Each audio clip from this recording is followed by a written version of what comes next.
Lesson 2, your fitness program. Henry has a friend who gets tired walking up a flight of stairs. When they get to the top, Henry has to wait while his friend catches his breath. His friend isn't overweight, but Henry knows that he doesn't go outside much. Walking up a flight of stairs may not seem like hard work, but for people with poor physical fitness, it can be difficult. In this lesson, you'll learn how you can stay fit.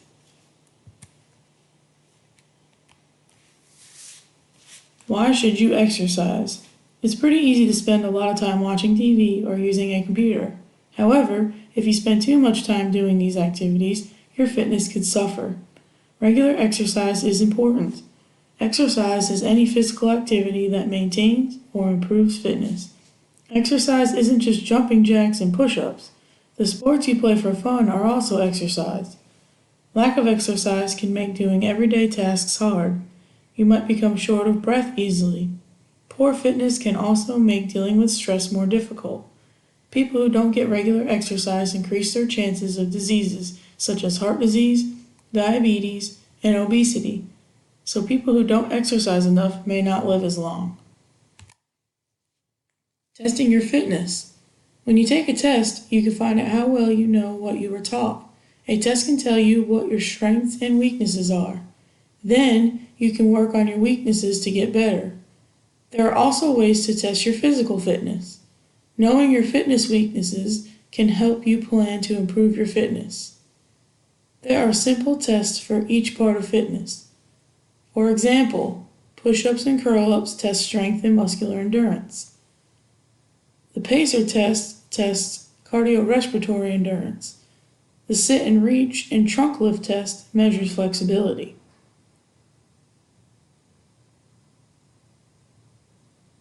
The tables on the next pages list healthy fitness zones for your age group.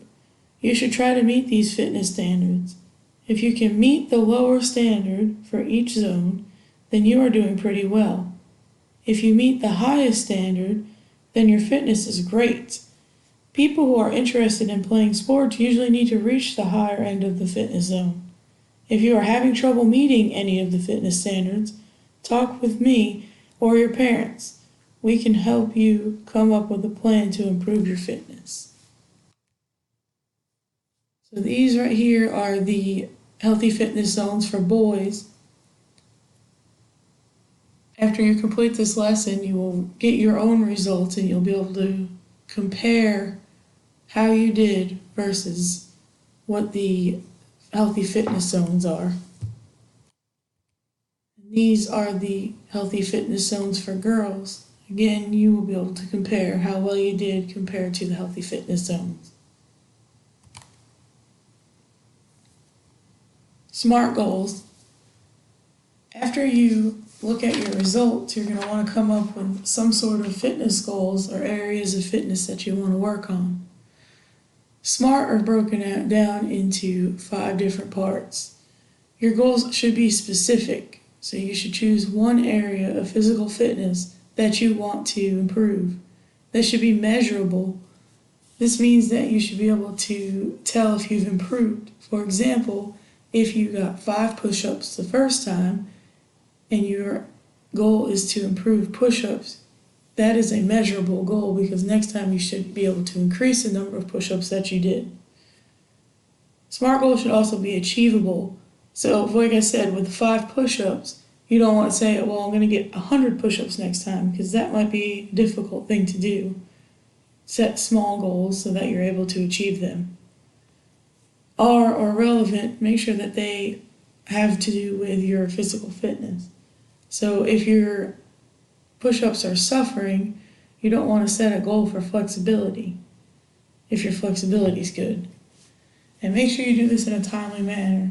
You should be able to look at your physical fitness results and decide which goal that you want to achieve. Your fitness goals.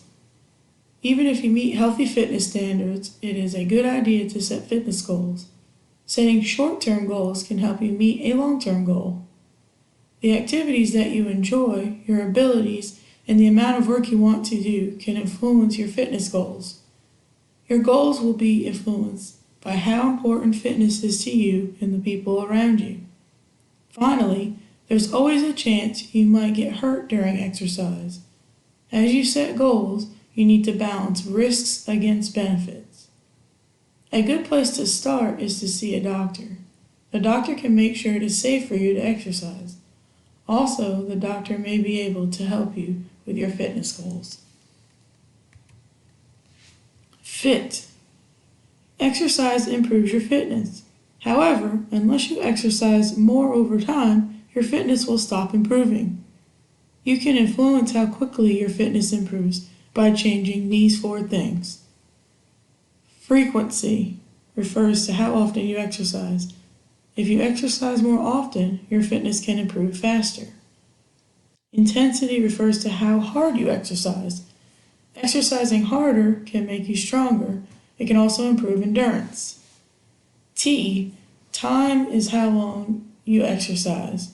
If you spend more time exercising, your fitness can improve.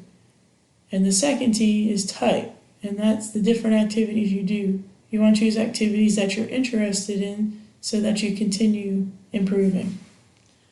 One way to remember frequency, intensity, time, and type is to remember the first letters of the words to spell fit. To avoid injury, don't increase more than one part of fit at a time. Also, don't increase any one part of fit too much. I or your parents can help you change parts of fit safely. Monitoring your heart rate.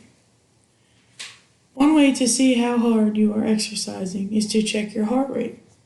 Heart rate is the number of times your heart beats per minute. The easiest places to check your heart rate are on your neck and wrists. Use your index and middle fingers to find your heartbeat. Count heartbeats for 10 seconds. Multiply by 6 to find your heart rate. If you exercise hard enough to improve fitness, you will be in your target heart rate zone. The target heart rate zone is 60% to 85% of your maximum heart rate. Maximum heart rate is the largest number of times your heart can beat per minute while you exercise. You can use the following equations to estimate your target heart rate zone. Maximum heart rate equals 220 minus your age. 60% of maximum heart rate equals maximum heart rate times 0.6. 85% of maximum heart rate equals maximum heart rate times 0.85. For example, a 13-year-old's target heart rate zone is about 124 to 176 beats per minute. The number of times your heart beats per minute when you are not exercising is called your resting heart rate. Resting heart rate decreases as you become more fit. Resting heart rate decreases because your heart is stronger. Recovery time is the amount of time your heart takes to return to resting heart rate after exercise. As your fitness improves, your recovery time gets shorter.